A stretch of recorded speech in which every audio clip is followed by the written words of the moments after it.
Hey guys, welcome to another live session with Complete Developer Podcast. We are drinking because we've been asked to talk about what we're drinking. This is unique and it's going to be that way for a little while. Yeah. I've got a protein shake and Will So has basically the same thing. But I didn't have to mix mine. That's true. So I am doing the Iron Tribe 6-week challenge, started today, and I will not be drinking for the next 6 weeks, and I will have to be going into the gym. I say have to. I actually kind of enjoy it, except for the running part. I get exercise-induced asthma when I run, and so that tore me up this morning. But I'll be going in 3 days a week. The thing that I don't like about it is that I have to check in. I have to do a public check-in as part of this challenge. So I have to do that. I am sore from my first workout. Already? Uh-huh. Oh, yeah. Tomorrow is not going to be pleasant. You know that, right? I know. The day after? And that's at least you get to lift again the day after, right? Yeah. So that'll help.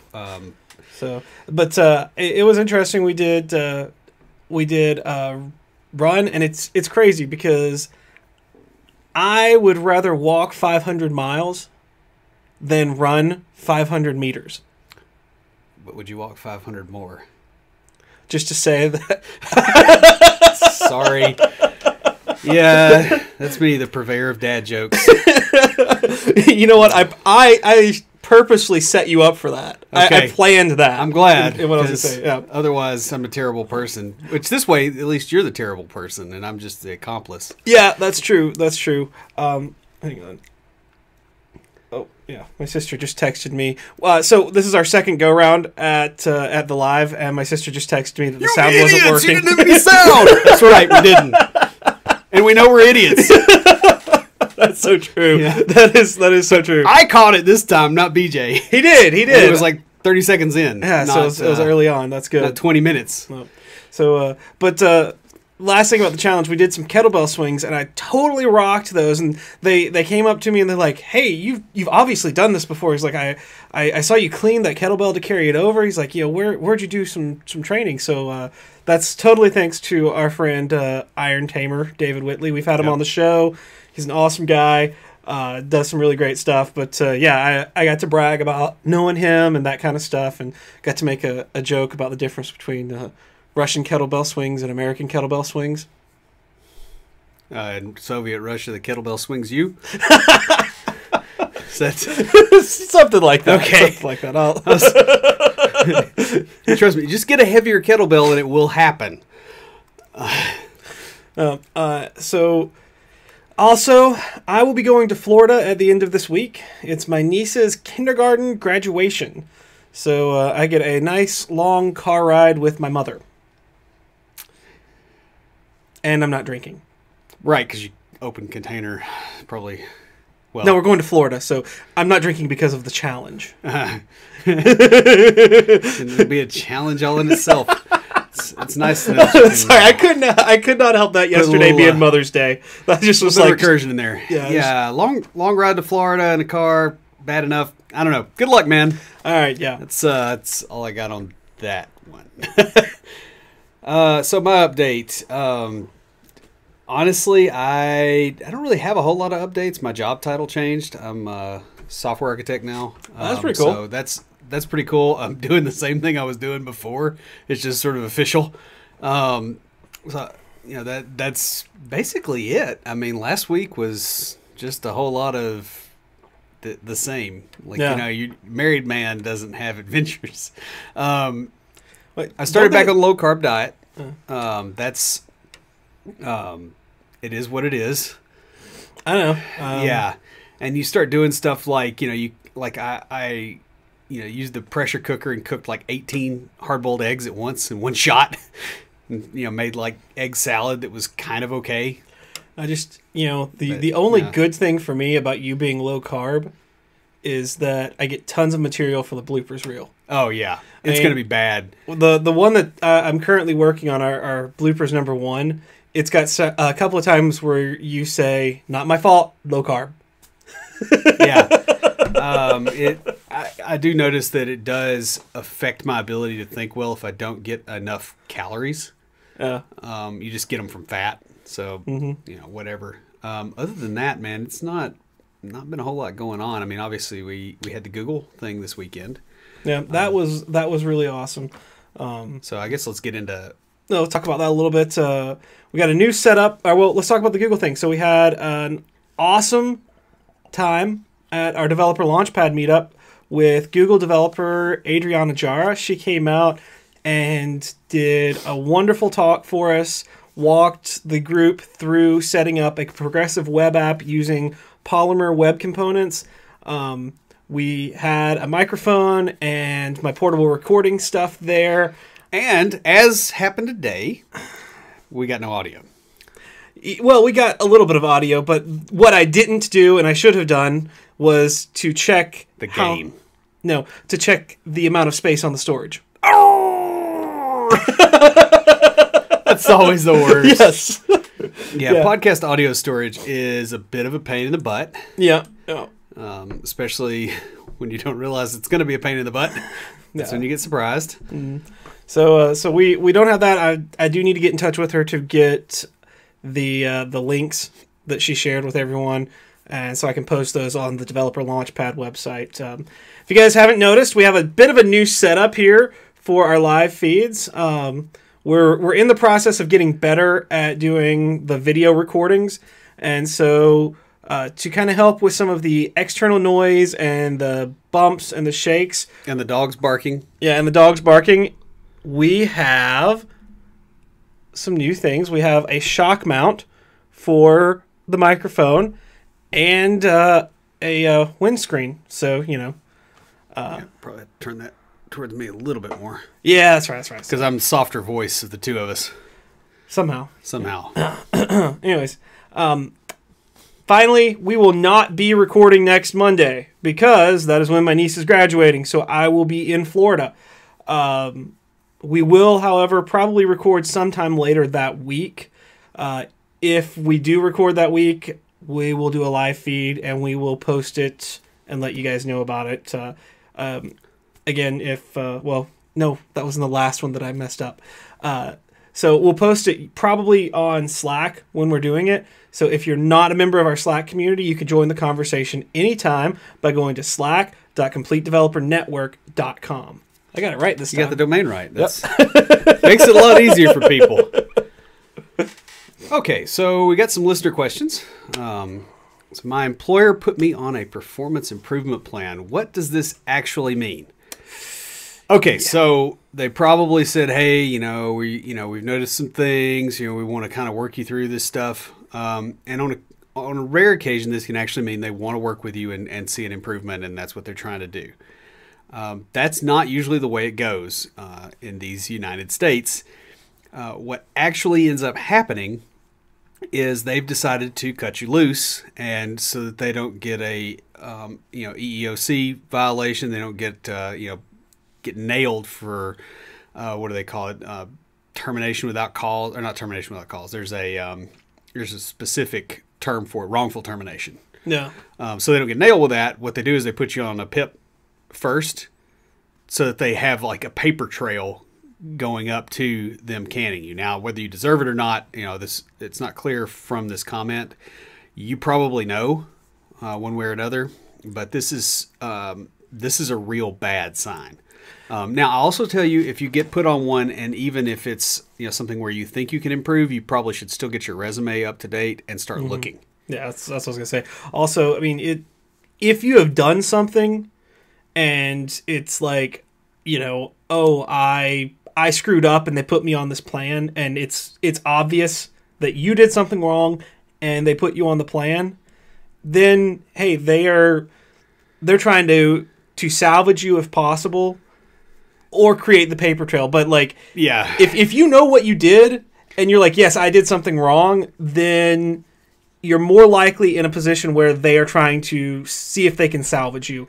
And so if you really watch yourself, you may be able to stay on for a little bit longer. I would say stay on till you're off the performance plan and then start looking. Yeah, I'm kind of mixed on that. I would go ahead and be starting to interview. And the reason is I don't think I've ever seen anybody recover from that. I've seen one or two people that have been on the performance improvement plan and have stayed, but their standing with management is forever damaged. Their standing with their fellow employees is forever damaged, even if, like, these things are not supposed to get out, right? But it always does. Well, what I'm saying is not stay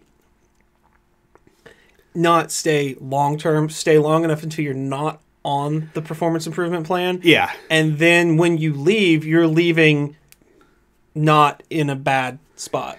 Yeah, I would say that. I guess it sort of has to play by feel, and that's why I said if you know you did something wrong and they put you on this, because if you do something blatantly wrong, they can just fire you. Yeah. And if they put you on a performance plan, then they're either trying to get the most they can out of you before they let you go, or they're trying to salvage the situation. And so what I'm saying is do the best for you, which is get yourself off the plan so that you don't leave while on the improvement plan. Yeah, well, I will say this: like many states, when they call around to get references, they want to see your work history, that you've actually worked where you say you've worked. Most companies now have a policy that's like you just say, yeah, they worked here from this time to this time, and they don't say anything else. So like that, the fact that you're on that performance improvement plan theoretically shouldn't get out. That said, we all know what happens to theory when people start talking. I would lean more towards like get out immediately, especially if you don't think you did anything wrong, because that's kind of a that's setup. A different story. Because that was not what I was talking about. Yeah. If you don't think you did anything wrong, if you don't think you did anything wrong, then yeah, definitely get out. Yeah, and I would even say, honestly, if you do think you screwed up, I personally, like, I think you and I probably have a different take on this. I would lean more towards like just go on and get rolling, because my main concern would be, okay, I don't want to be out of work for a week or two and have the hit to my finances. Like if they're basically saying, okay, here's a performance improvement plan. You got this. You have at least some time that they have to establish that paper trail. And so my thing would be like, I'm out as quick as I can. But again, that unless I had a boss that I really, really thought was trying to rehabilitate my situation, I would lean towards that. I've just seen too much. See, I think it's different with the medical background. Yeah, I say with the background I've been in, I've seen the other happen. And it is a bit of a scarcity too, because, Yeah, medical is one thing. Now, right now with developers, you're not going to see this much. Next recession hits, you'll start seeing that, and people start getting performance improvement plans when they aren't actually underperforming. Yeah. And that's why, so that they don't go file unemployment. It's really a way to kind of screw the employees. But it's also a nice way to warn them that something's coming too. So you'll see a mix. So that's why I'm a little gun shy about sticking around on that one. Well, I think when you see it the most, when you've seen it the most was during recessions, whereas I've seen it in other times. Yeah, in a different background, so that might be where that's coming from. Well, and the other thing too is developer performance is kind of a screwy thing to track, and so sometimes you'll get management that doesn't really have a good performance rubric, and that's definitely a reason to get out. Oh yeah, well there's that. Now sometimes though you'll have like one manager that doesn't understand and one manager that does. Right, and the one that does is the one that does not have power. That is because the other one's there. If the other one's involved, the one that knows what's going on doesn't have any power. That's been my experience. Not been my experience at all in development. It's when you've been in one place. That's true. And I think you're the upper management where you are is a pretty good, it's a pretty good bunch of people. Yeah. There's industry experience. Like you get in the startup scene, or you get in. Well, see, that is very different too. Or you get into a lot of real heavy corporate. Like it's a different. There's a whole nother kind of Dead Sea effect there. So anyway, that's kind of what that means. It's very unlikely that it means that you're being rehabilitated, but you do have room to maneuver. So, okay. So the next question we have is, I was offered a job, software engineer, at another company that pays almost double my current salary. What should I say to my manager?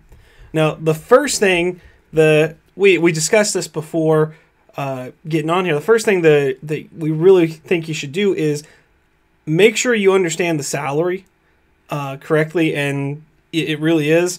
Now, of course, if it involves some type of move, look at the cost of living where you're moving to. Right, because if you're living in Pennsylvania and you move over to San Francisco Bay Area, doubling your salary isn't enough. Yeah, that's the thing. Like the cost of living is going to be a big thing, but that's not what the question is about. It's asking about how to bring this up to your manager. So if you are moving up in the world, so like if you're going from a junior developer and you've been at this company for 3 or 4 years, and then you get a job offer for a senior developer paying a lot more because you came in at an entry-level salary and now you're getting senior-level salary offers. Yeah. So like I could see that. So if that happens, I would just be honest. I mean, managers are people too, and they're going to understand that. Yeah. The other thing you might do too is go kind of talk to your boss about the possibility of a raise. Like, what would really suck is if they're sitting there going, wow, this guy's really valuable. I need to fix this. And they're getting the numbers together. And you leave and you would have had a higher salary at a place you already know well. Yeah. Assuming you want to stay too. Yeah. There is that. But yeah, I mean, go talk to them. Like, how do you do that? That's going to be a little bit specific to the personality of your manager.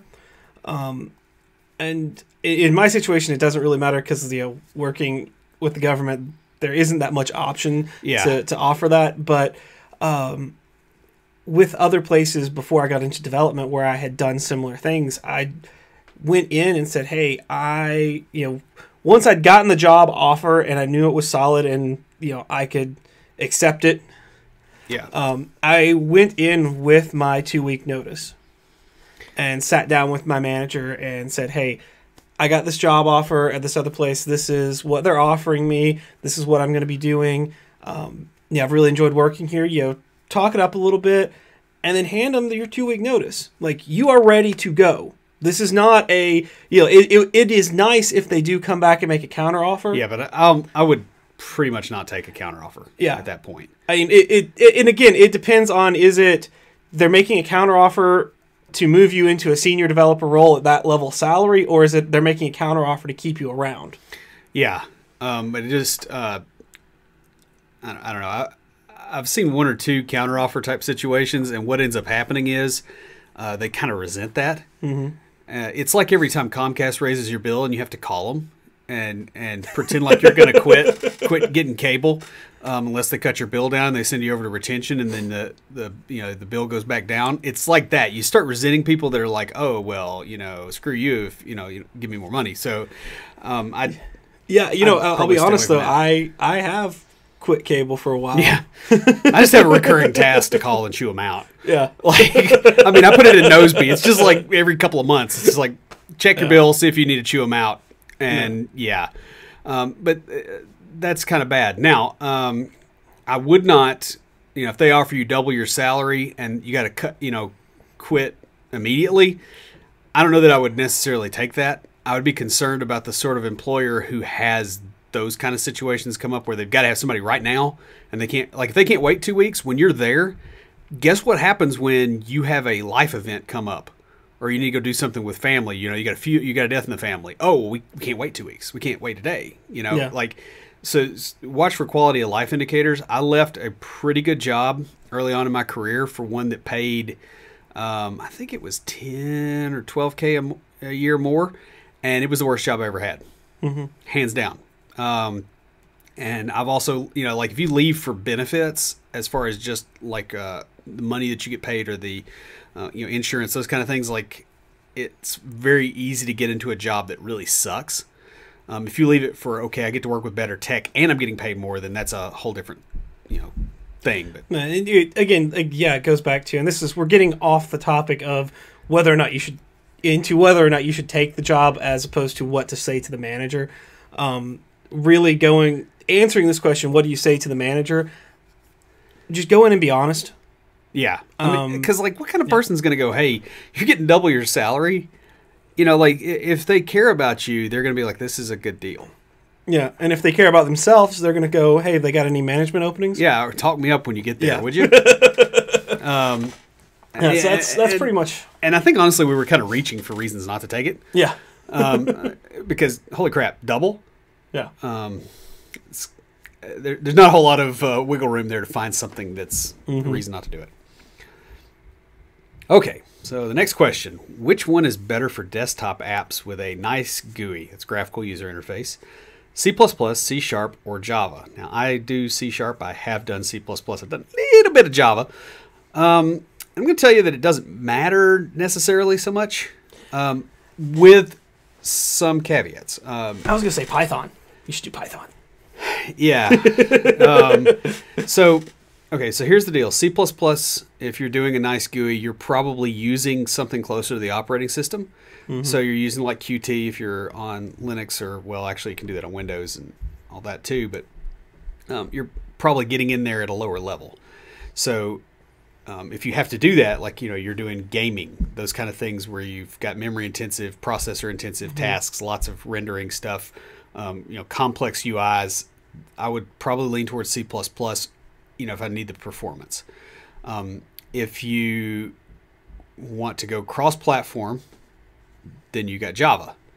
Now you can, sometimes with the windowing toolkits, although I haven't used some of the more recent Java ones, so it may be better now. So you get what about .NET Core? Can you do desktop apps with that? Not currently, to my knowledge. I think that's probably on the roadmap. Well, I mean, so many things are moving away from desktop apps anyways. Yeah. But I was just, that's something I've wondered about and haven't looked into. Yeah. The other thing is, it's not just, when you say nice GUI, does this mean you're writing the whole GUI? Because here's the thing that C Sharp brings into the picture. Like if you have, WinForms, or you have WPF, or the was it the UWP, the new one? I mean, I don't know. They keep moving things forward. There's this huge ecosystem of control libraries that you can buy and bring in to make your grids and do all this stuff. And so you can make a pretty UI, but so that's what I was thinking with Python. You've got tkinter that has all this stuff built into it that you can. I don't want to say plug and play, but it's very much like that. You can build an interface that is really easy to build and easy to use. Yeah, and so like some of the like you were saying with C++, it's if you need to get into that low level memory management stuff, then you want to go with that. But if you just need to build a UI, then go with something that's already got those components built in, so you don't have to worry about doing that. Yeah, and there's another thing in this question here too that probably needs to be considered. You don't build an app for a nice GUI. You build it to get a job done. The GUI facilitates that, right? So you're kind of asking about second order things when the big deal is can I get the task completed with this language? If that makes sense. Like the GUI, there's enough stuff out there that you can probably get a working GUI for whatever language you're using within reason. I mean, if you're doing like really low level stuff, or you've got to go to a crazy number of devices, or you've got to do it in a short period of time, so you got to buy stuff, then those considerations change. But the way you look at it is what gets me the thing I actually am trying to sell, not what makes this pretty, because that's not a focused down enough question to really answer. I think part of it too is we don't know what they're trying to build, because it may be something that you could build in any one of these. Yeah, I mean, you can build great GUIs in Assembler. Oh, I'm sure. Yeah, if you really want to. Totally can. But are you going to really hate your life if you start doing that? Probably. There's one or two sickos out there that don't, and they make great graphics libraries for the rest of us, probably. But yeah, shoot us a message. Yeah. And I'll also tell you too, like for instance, when people say, it's a good GUI, well, do they mean like reporting? Because I hear that a lot when what they really mean is I want a dashboard with reports. And that's not any of these languages. That's a reporting suite. So, guys, that's all the questions we've got. If you have any more questions, leave a review leave a message in the comments. We go through those. Looks like we've got a couple people. Just some shout outs. Josh Kilgore, how's it going? Chang, software architect, non-bearded. Yeah, I know, a non-bearded architect. That's, you know what, the one we've got at work, he just has some scruff too. So, you know. He also says, I still can't recognize who the host on the left is. I'm sorry. See, I can't either because I'm on the right. The camera swaps it around on us. No, that's cool. Glad you jumped on, Chang. So, guys, if you haven't checked it out, most recent episode that came out, Surviving a Job Loss. And we just talked about what to do if you get an offer, but in this episode, we talk about job loss. You know, whether through acquisition, being downsized, or even being fired, no job is permanent, and we all face sudden change in employment from time to time. You know, Will and I have both faced it. I haven't yet in the development world, but I have in other places. When this happens, many developers are poorly prepared for a job loss. Being unprepared can have a negative impact on finances and even require taking on a job that you hate just to get by. It can also ruin plans for vacations and holidays, as well as take an unexpected emotional toll on you. Recovery from this unexpected job loss can take a lot of time and effort, as well as extending the emotional toll that it takes on you. In general, a job loss isn't going to be a pleasant thing to endure. There are a lot of things you can do to at least mitigate the damage. In the episode, we start off talking about what to do before you take a job to prepare for an eventual loss. Then we talk about what to do while you're on the job, both before and after you know that you're going to be leaving. And finally, we discuss how to handle yourself the first week after the job loss to mitigate the negative effects. Job loss can be hard to take, but a lot of this preparation can help make a job loss less likely, as it also makes you a more valuable employee. And so the episode coming up this week is the OWASP Top 10. And in web applications, you know, we have a really fast changing landscape in development. And we actually do pretty much everywhere, but especially on the web. A lot of developers don't completely understand how application breaches occur. You know, if you're on that JavaScript framework treadmill, it's hard to take time to learn how all these things happen because you're going as fast as you can to stay exactly where you are. Beach's eyes get wider because he's realized, you know, the Red Queen from Alice in Wonderland is actually a JavaScript framework developer. So, web security vulnerabilities are pretty expensive and they're very, very destructive. It doesn't really matter when you look at this video. There was one yesterday. They can result in identity theft, illegal content ending up on your server, or even having your machine be used to attack other people's computers. The Open Web Application Security Project, or OWASP, is a worldwide not-for-profit organization focused on improving the security of software. And OWASP issues software tools and knowledge-based documentation on application security. And they put a document together containing the top 10 security vulnerabilities compiled through consensus of security experts from around the world. The goal is to spread awareness and to help minimize these risks. And this episode, we kind of go through these and talk about what can lead to these problems. We talk about how it occurs and go over some examples of the issue. And then finally, we talk about how it can be avoided or prevented. Now, a lot of these, you know, you'll see them in your career at different points. You'll get security warnings on stuff that you're writing. You'll get all kinds of things. Like, there's no perfect prevention, but you can at least be a target that's harder to hit.